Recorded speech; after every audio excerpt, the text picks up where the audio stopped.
It's Wellness Wednesdays. It's Wellness Wednesdays. And the cough is returned. So I'm going to hack myself through this, but c'est la vie. I think I've discovered the problem with the audio. Every so often, the audio levels reset and the mic picks it up way too loud. And my remote system, my local system, I have really good speakers and everything like that. So it corrects for that. But when it goes up to YouTube, shit happens and shit comes out, right? So this is my second take on why people pleasing makes you a terrible person. And people who started to watch it and then I yanked the video because the quality was terrible, are waiting with bated breath for this one. So, TLDR, people pleasing means you're not learning how to meet your own emotional needs because you're trying to control the reactions of other people through people pleasing. That, ongoing, increasing unmet needs leads to resentment, which causes you to do things that are not in living with your values. And that's when you become a terrible person. So how does this break down in terms of the nitty gritty of everything? Help support this channel. Become a monthly patron, patreon.com/Leanna K, or buy a one-time Leanna Care session for someone can use it but can't afford it. Coffee.com/Leanna K. Super important right now with the way the economy is just shellacking everyone. Even people with jobs are having harder times, like decent jobs are having trouble making ends meet. And then, people are getting laid off and all that stuff. So tough times all around. And this is why we need to be there for each other.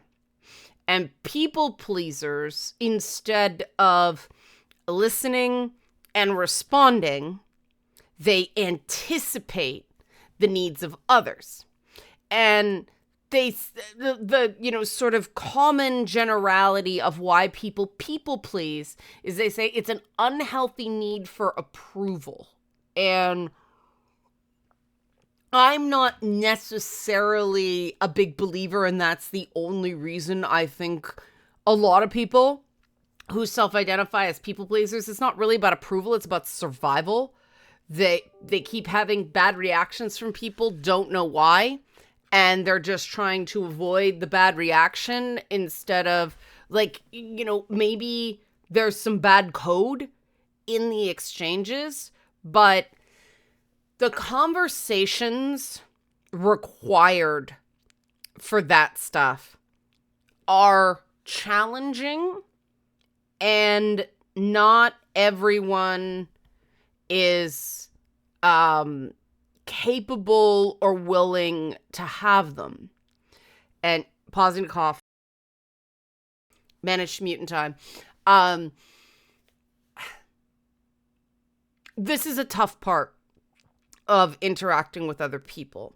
That there are times you can do nothing wrong and somebody still flips out on you. And, they added and subtracted from what you said, ended up with a completely different message, didn't check it out, and, bad things happened. Similarly, sometimes you do have to pull a Gandalf and say, you shall not pass, because boundaries are important. People pleasers have weak boundaries. And because people pleasers if you have weak boundaries yourself, you're probably violating the boundaries of other people.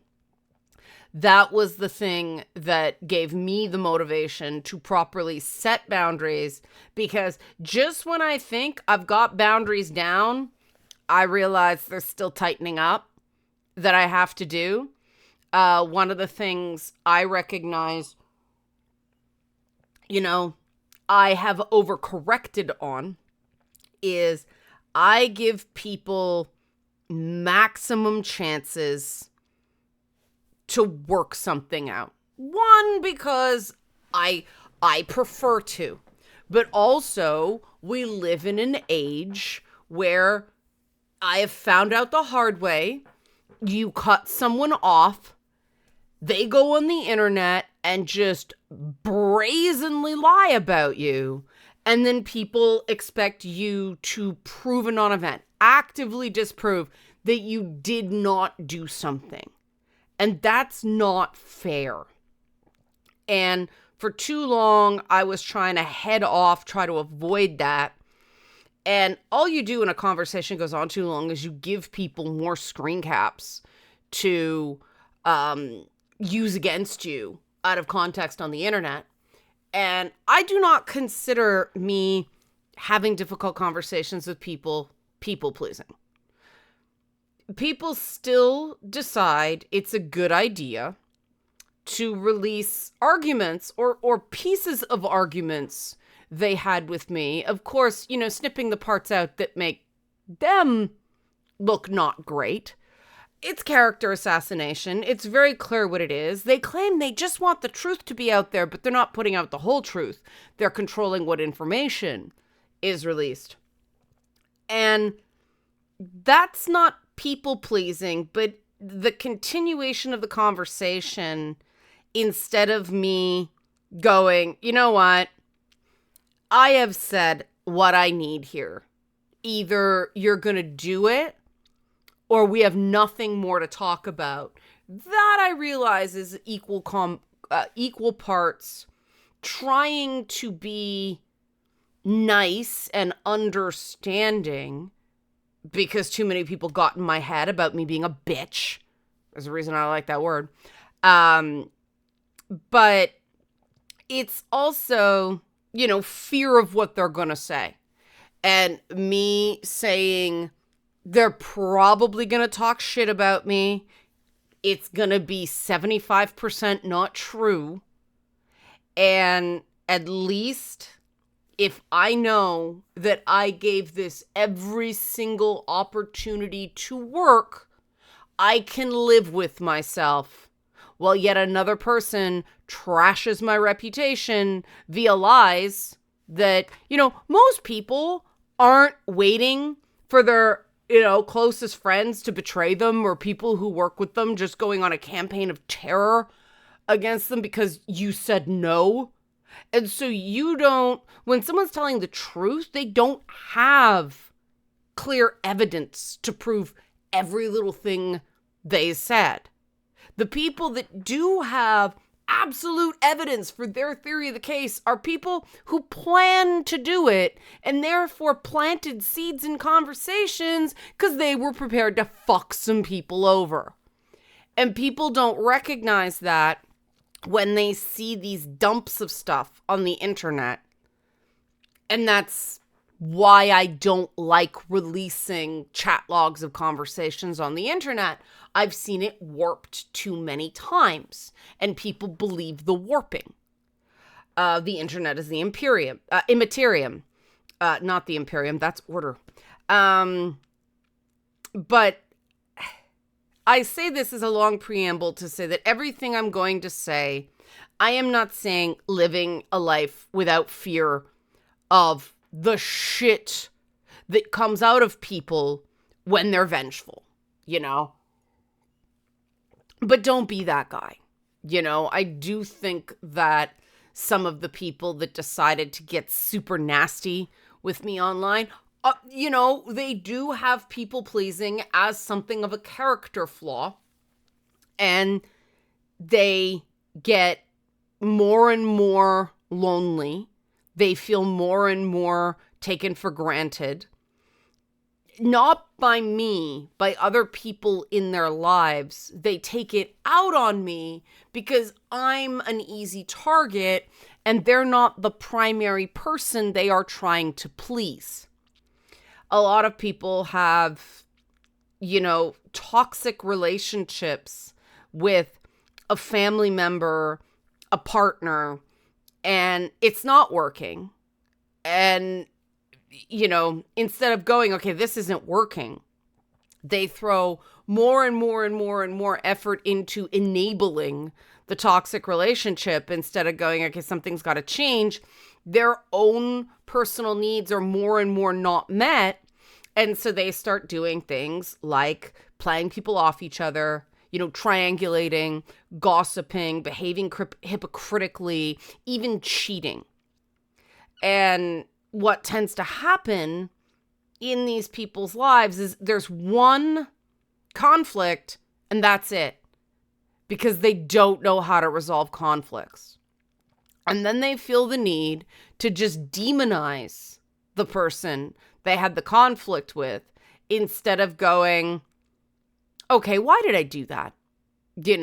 Was it a reasonable request? Yes, no. If yes, well, they'll never admit it was a reasonable request. Because a people pleaser will have reasons for everything they do, right?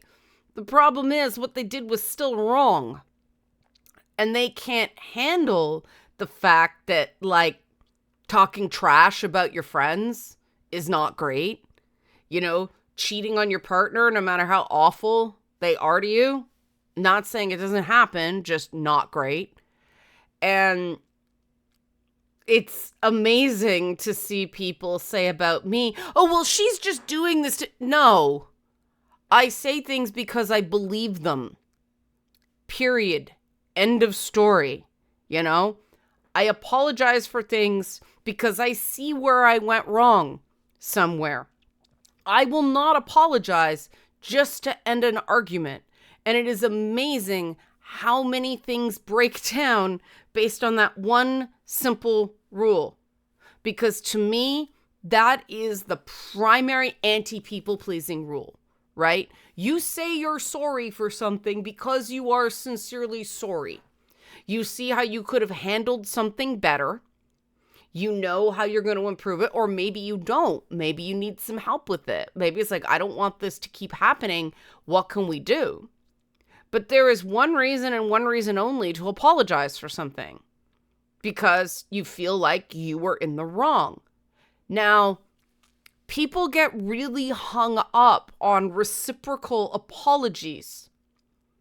And I find that unhealthy, because I don't apologize for something trying to maneuver someone into something. No, I own my part. That's all I can do. And people who apologize, this chronic people pleaser, they self-identified as a people pleaser. And still, when I asked them at one point, why did you apologize there if you weren't really sorry? Well, to mollify and appease. And they didn't see why that was absolutely horrible.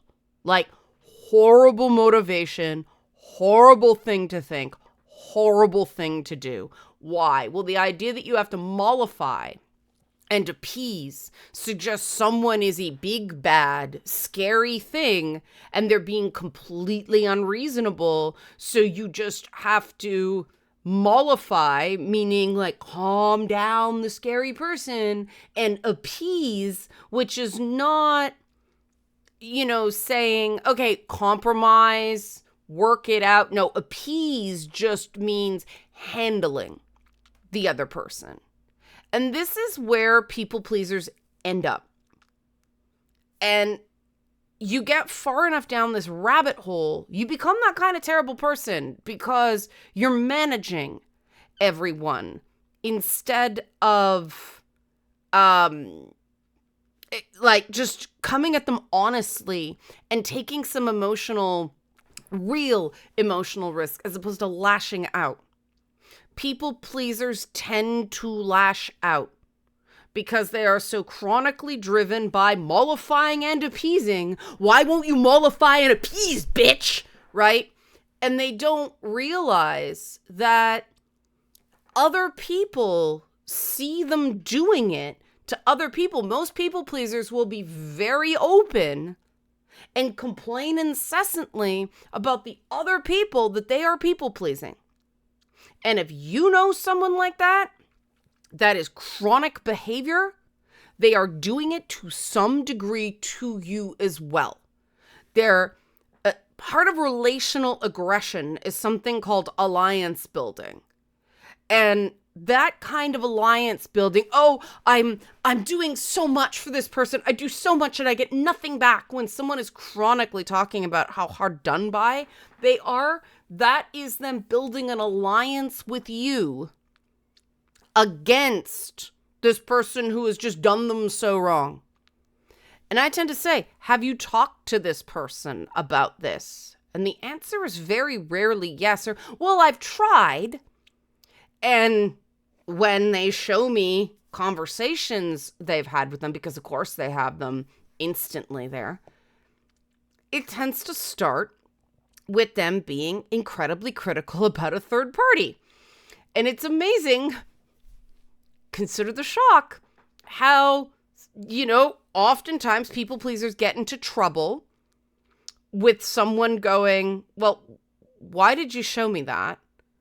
Or, no, I don't want to hear you trashing that person. Or, I don't agree about your criticisms or complaints of the other person. And then the people pleaser just splutters and freaks out and, flails, and it tends not to go well. Because, talking about people behind their backs, it's showing people who you are, right? Trashing friends in common, and not in the way of, I am concerned about this person, I think they're going through a bad time. Concern trolling is this insidious people-pleasing behavior as well of, I remember this one person who I caught them lying and gave them the opportunity to come clean. And it was, look, either you're going to tell people what you did or I am, your choice. And I said, send me a statement. I will release it, but you've got to come clean about what you're doing. And of course, every version this person sent me had an element of they were the victim and they couldn't help it. And no, not good enough. You chose to lie. And finally it exploded in you don't want an explanation, you want a confession, and I have to stand up for myself, and I am standing up to you. The time to stand up for yourself is not refusing to admit you lied. That's not standing up for yourself. That is weaseling out of accountability. And when you're deep in people pleasing, when you're just trying to be Miss Wonderful to everyone around you, you do get lost. I 100% believe that person meant every word they said. They didn't realize that a confession is what you have to do when you've been caught lying, because you have to show people you're capable of telling the truth. And I truly believe they thought they were standing up for themselves in that moment. And, they thought they could explain their way out of it, which is another form of people pleasing. You are mollifying and appeasing by explaining instead of just going, you're right, I shouldn't have done it. Here's why I did it. And either this is what I got to change, and that is open for discussion, or I got to admit, I don't know why I do this and I need to figure it out, and mean it. Mean it. Really recognize that you are 50% of the problem. Sometimes you're 100% of the problem in a given instance. That doesn't mean you're a bad person. Sometimes I just fuck up. And I own it. And it's amazing. Chronic people pleasers don't take that at face value. When I say things like, I was trying to be too understanding, they think that's me humble bragging. But no, it is effort. I go out of my way to perspective take, because I am an INTJ. It's drilled into you that you are too thinky judgy, and you're an introvert. And you tend to chain things together in a way some people don't. And so I do have to watch that by giving maximum fairness to this one person that I'm trying to understand, I'm not being unfair to 6 other people or having to deal with their bullshit. And too often, I make that mistake, and I'm working on it, right? But it's much more difficult when that one person is very good at playing the victim and drawing attention to themselves, and they are super extroverted, and I am not, and I have to work to be bowled over. And in those circumstances, it's very challenging because I described myself to someone this week as, look, I'm not one of those sweet girls. The sweetest I get is a Super Tuscan red wine. And the person knew what a Super Tuscan was, so he kind of stopped and he went, like he started laughing. Because most people don't admit that about themselves. That doesn't mean I don't care about people. That doesn't mean I'm not capable of forming emotional connections. No, it's just not on style. I can't be that, oh, honey, let me give you a hug. Oh, sweetie. Oh, I just feel so bad. Like, I'm just not good at that. It isn't authentic when I do it. I care differently.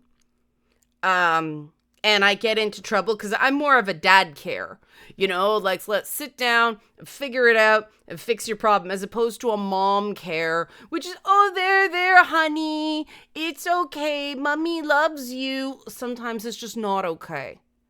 It just isn't. And those are hard conversations.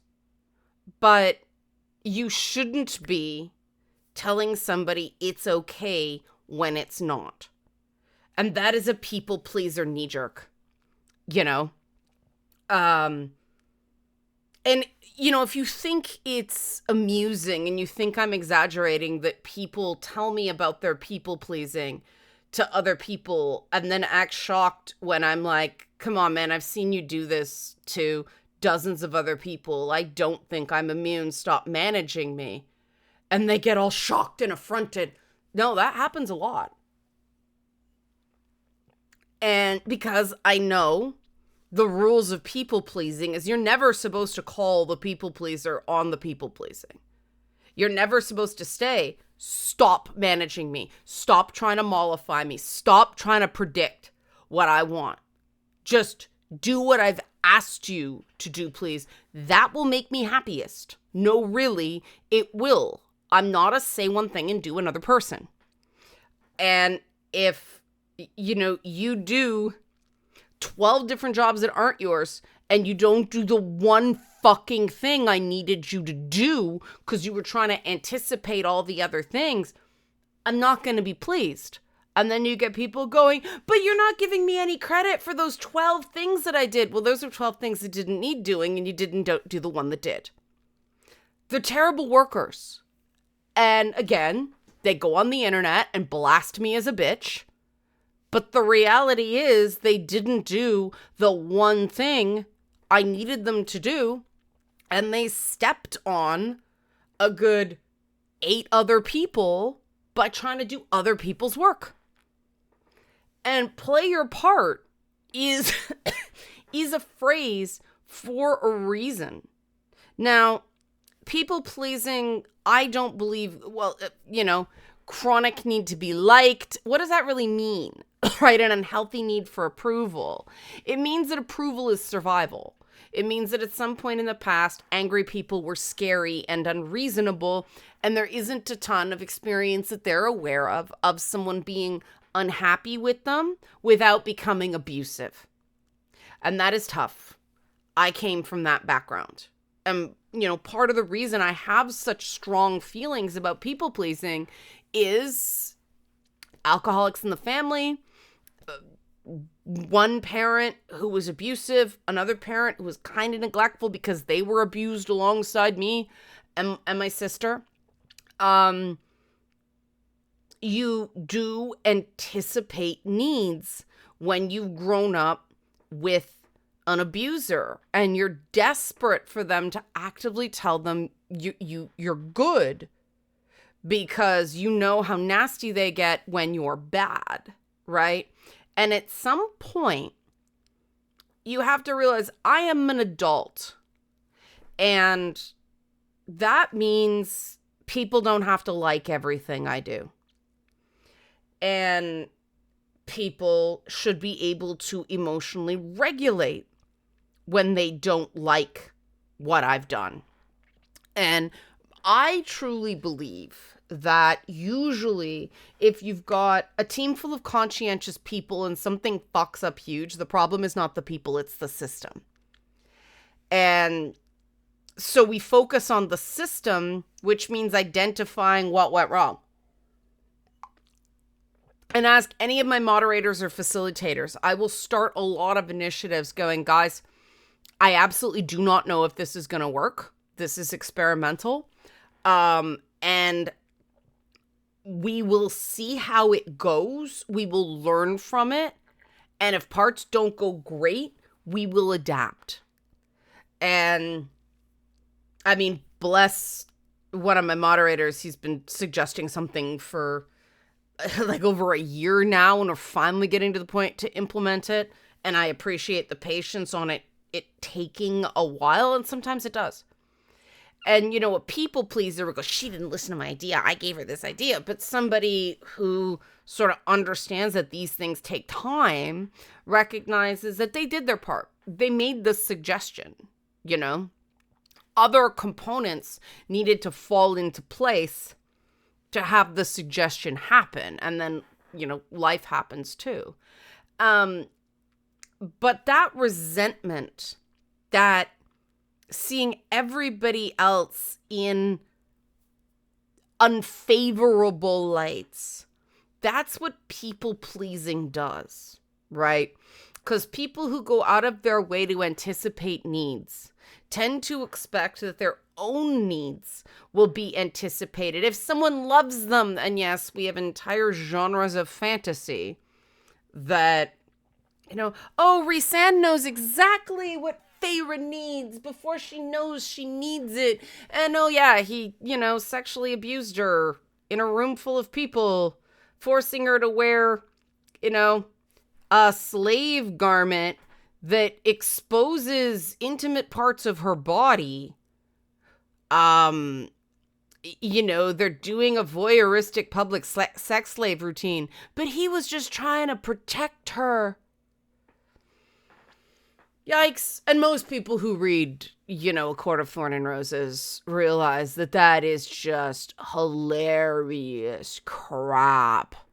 The ones I worry about are the ones that don't. And that is not the fault of a very cheesy book series. It's the fault of people who don't have bonds with people, who don't have mentors, who don't have supporters, who don't have, the new word is sponsor, which I think is interesting other than mentor. But they don't have people telling them what's what and telling them, like, you know, that's unhealthy, right? Like, you know, that's not okay. Oh, but they love me. Okay. Love means when something bothers you, they stop doing it. Period. End of story. And that's a really good test to see early on if you can trust someone. Of course, people pleasers never say, stop doing that, I don't like that. Right? Now, some are really overdone with that. A lot of people pleasers cover up their people pleasing with this boss bitch, bad bitch attitude. This is another part of why I don't like the word bitch. Of, you know, you're so stupid. Or, yeah, I'm a bitch, I know it. Like, yeah, I'm this. I don't do this. I don't do that. You know, tons of women on Instagram. That's a crock. You know, you don't have to go, why are you being so stupid? Why are you being so annoying? God, you're so, like, that is abusive. Instead of going, I don't like that, it's bothering me, please stop. which is neutral. It is not attacking the other person. It is just stating facts. Please don't do that. Here's why. And I have to do that with some people. They're well-meaning. They try to be way overachievers on things. And it's like, okay, great. This is why we don't do that here. I find people pleasers are also incredibly negative about the media they like. They think they can gain clout by seeming smart, by criticizing things. And then saying, well, I'm just a fan of the old games. It's like, well, why don't you talk about being a fan of the old games instead of shitting on the new ones, for instance, All this stuff, it's because true vulnerability is terrifying, Someone being angry at you doesn't feel good. It can feel really unfair. I said to a friend of mine today about somebody we know in common. I said, based on the last time I talked to him, he's angry at me. And I don't know what to do about it. Like, there's a resentment there. But I don't know what to do about it because nothing he told me as a reason made any sense. And the friend kind of went, yeah. And we're sort of on the same page. And, I don't dislike the guy, but every time he comes at me and tries to fix things, it descends into this guy claiming I'm a bunch of things I'm not and accusing me of a bunch of things I didn't do and rewriting history. And so it doesn't change. It's like, sorry, man, can't budge. This was the issue before. It's still the issue. And then, of course, chronic people pleasers who try to make me out to be a bitch online, claim I'm high conflict. No, I just have some conflict. A high conflict person is constantly fighting with someone. Me having a falling out with somebody a couple times a year, based on the number of people I interact with being way beyond, what is it called, Dunbar's number? That's not so bad. Somebody who is not a people pleaser, you're gonna see certain amounts of conflict, right? You just hit it head on. The thing about people pleasers is that there is conflict tending to happen all around the people pleaser. People pleasers will talk about how much drama they have to deal with, right? Well, because they're triangulating, they're telling one story to one person about somebody who's not there, and then they go to that person who wasn't there and tell a story about the first person, and it's just chronic. They're trying to ingratiate by, oh, they did this thing, and it was awful, and I don't know what to do, and I'm working so hard, and oh my God, why doesn't she just not be such a bitch? Oh, why is she a bitch? Well, because she was mean to me. Okay, why was she mean to you? Well, I kind of said something that she thought wasn't true. Well, was it true or not? Well, it wasn't true. So you lied. Yeah. It's infuriating, when you see somebody behaving that way. Just enabling that is not being a friend.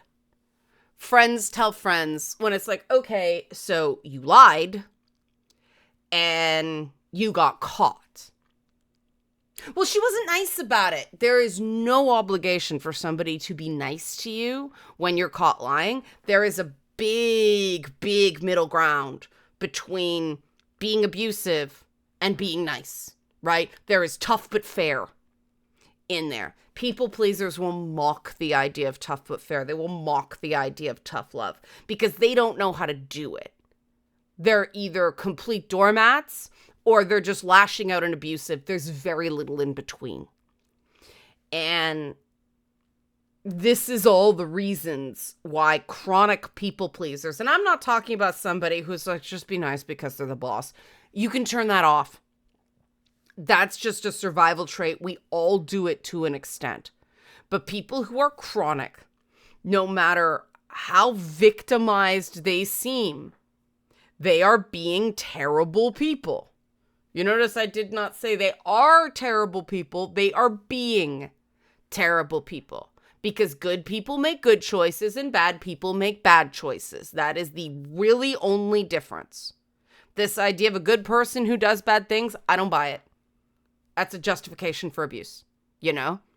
The difference between a good person and a bad person is a good person makes mistakes, but they actively try to do good and they own their mistakes.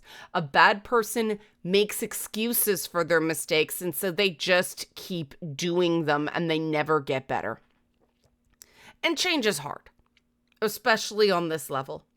Those few steps, like I said to a friend of mine who's quite conflict avoidant, and you know, he owned that.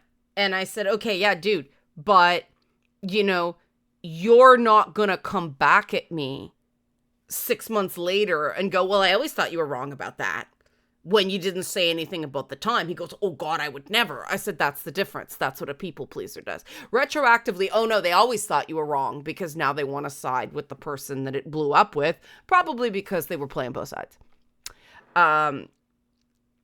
But people pleasers feel like victims. And people pleasing, nobody's ever pleased, which is why I don't like the term.